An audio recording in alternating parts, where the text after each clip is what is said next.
Mon analyse de cette situation, c'est que les 3/4 ou même disons ça comme ça, les 9/10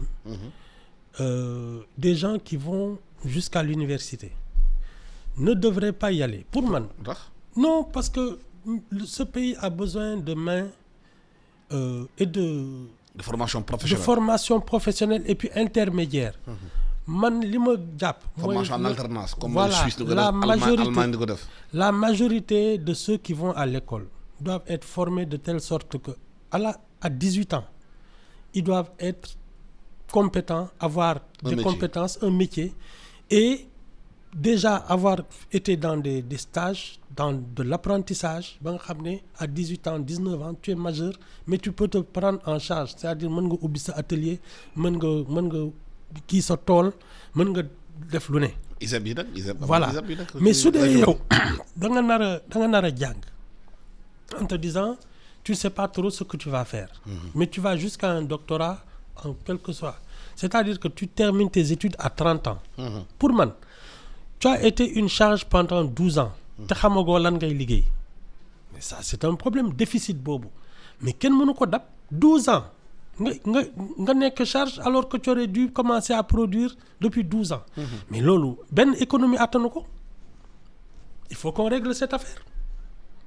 Nous pouvons régler dès le bas âge. Ah oui, non, mais la formation déjà, dès la formation, les 3/4 pour man, voilà les 8/10, Alassane, à 18 ans, ils doivent être opérationnels, être dans la production. Mais man dama considérer su yeneen réew yi am développement li mel ni Chine, Singapour yeneen réew Vietnam xamante moo Sénégal ñoo bokkoon même niveau en 78. soo demee ci maternelle yi sax. xale yi déjà la maternelle dafa am ay travaux yu ndaw. construction yi ñuy def vidéo yi ñuy defar ay ordinateur ñuy daal manuellement ñu commencé di jàngal xale yi. je te dis togg ak lu ne la ñuy def seen école yooyu da ngay parce que tu sais ne serait-ce que disons-le comme ça. La majeure partie des femmes sont des ménagères, des femmes au foyer. Mais même yor kër de manière moderne, ça doit s'apprendre. Pourtant Ablaye Wade dafa nangu fi avec la case des tout petits, c'était décidé à ça. Parce que li ñu naan les trucs ménagers là, xaw ma nag am na benn expression formation xaw ma lan ménager, art ménager xaw ma lan. Mais ça c'est des choses qui doivent pas être juste un institut spécialisé, ça doit être en permanence. Même góor ñi war nañu xam naka la ñuy yoree kër, naka la ñuy toggee, naka la ñuy fóotee, toutes ces choses qui font une vie moderne. Parce que ça s'apprend. Mais même ñun loolu on ne nous l'apprend pas. On avait commencé comme ça avec les cases de tout petits. Non, c'est tout le programme scolaire qui devrait prendre ça en charge. Nga xam ne yow à 18 ans am na fi ay xale yoo xam ne 15 ans ñu may leen dañuy dem ci kër pratiquement xamuñu nu muy demee. Tu sais pas te servir des machines modernes ak yooyu mu xamoo nooy yoree kër de manière citadine. Non, l'école aurait dû adapter le citoyen au nouveau monde. Te li ma lay wax ni c'est encore plus valable dans le monde rural. Pour que les gens se modernisent, il faut aussi que ça s'apprenne. On a des traditions, un savoir-faire traditionnel, mais il faut toujours l'améliorer. Et c'est ça la modernisation. Mais ñun on se...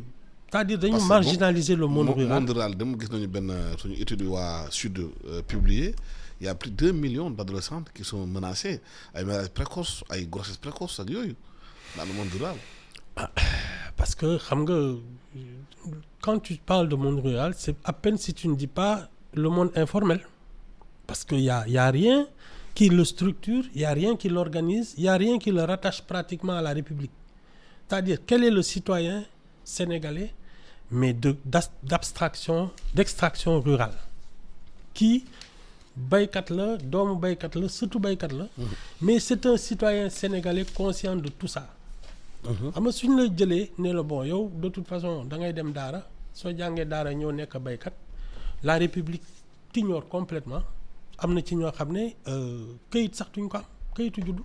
Ah mais am na temps yi la formalisation des daara gis naa ministre de l'éducation nationale bi nan moom daara yi dañ di formaliser duggal leen léegi ci circuit formel bi. Pour man il y a pas que l'enseignement coranique, c'est tout l'apprentissage des métiers de l'agriculture et de l'artisanat que la République, l'école publique doit les absorber. mu bokk ci.